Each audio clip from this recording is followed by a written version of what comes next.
ছাত্র রাজনীতি নিয়ে আপনার নানাবিধ মতামত থাকতে পারে, আপনি আপনার মতামত দিতে পারেন। বিগত দিনে ছাত্রলীগ হলে যে ত্রাসের রাজত্ব কায়েম করেছিল, যে গেস্ট রুমে কালচার চালু করেছিল, যে নির্যাতন এবং নিপীড়নের যে কালচার তারা চালু করেছিল, আপনি সেটাকে সমালোচনা করতে পারেন। এই গোষ্ঠীটা আমরা তো এই বিগত 5 আগস্টের পরে কিন্তু আমরা তাদেরকে চিহ্নিত করছি, যারা ছাত্রলীগের সাথে রাজনীতি করছে গুপ্তভাবে, এবং তারা এখন অন্য ছাত্র শিবির হিসেবে প্রকাশ পেয়েছে, এবং তারা ছাত্র রাজনীতি ক্যাম্পাসে ওপেন থাকলে তাদের রাজনৈতিক কার্যক্রম পরিচালনা করতে অসুবিধা হবে।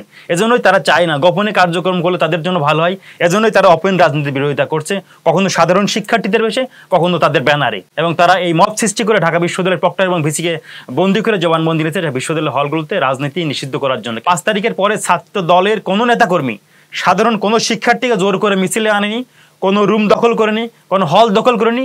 আমরা সেই নিশ্চয়তা দিয়েছি, এবং আমরা মনে করি 1 বছরে এটা আমাদের অর্জন যে 5 আগস্টের পরে এই শেখ হাসিনা পালিয়ে যাওয়ার পরে সারা বাংলাদেশের প্রত্যেকটি ক্যাম্পাসে ছাত্র দলের নেতাকর্মী সব থেকে বেশি কিন্তু আমরা কোনো হল দখল করিনি, কোনো রুম দখল করিনি, আমরা কাউকে জোর করে প্রোগ্রামে নিয়ে আসিনি। 100-150 কমিটি হলে যদি একটা, আমরা হলে তো অনেক কমিটি হয় বা কলবার বড় হয় কমিটির, 2-1টা জায়গায় কিন্তু অসঙ্গতি দেখা দিতে পারে। যে আমরা দেখেছি 2-1টা ছবি, 17 বছর ধরে কিন্তু আওয়ামী লীগ বাংলাদেশে রাজত্ব করেছে।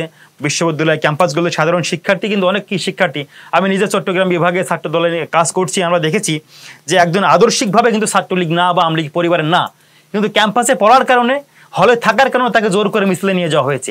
সেই ছবিতে যদি আপনি বলেন যে এই ছেলেটা ছাত্রলীগ করছে, বিগত সময়ে যে ডাকসুটা গণতান্ত্রিক যে ডাকসু হয়েছিল, সেই ডাকসুটা কিন্তু ঢাকা বিশ্ববিদ্যালয়ে আমানুল্লাহ আমান, খায়রুল কবির খোকন, নাজিমুদ্দিন আলম পূর্ণাঙ্গ প্যানেল সহ আমরা জয়লাভ করেছিলাম। রাজশাহী বিশ্ববিদ্যালয়ে বিএনপির সিনিয়র যুগ্ম মহাসচিব অ্যাডভোকেট হুলকুর ইজ্জত পূর্ণাঙ্গ প্যানেলে জয়লাভ করেছিলেন। যে বিশ্ববিদ্যালয় হলগুলোতে, ক্যাম্পাসগুলোতে কিন্তু এখনো স্বৈরাচারের দোসর আছে।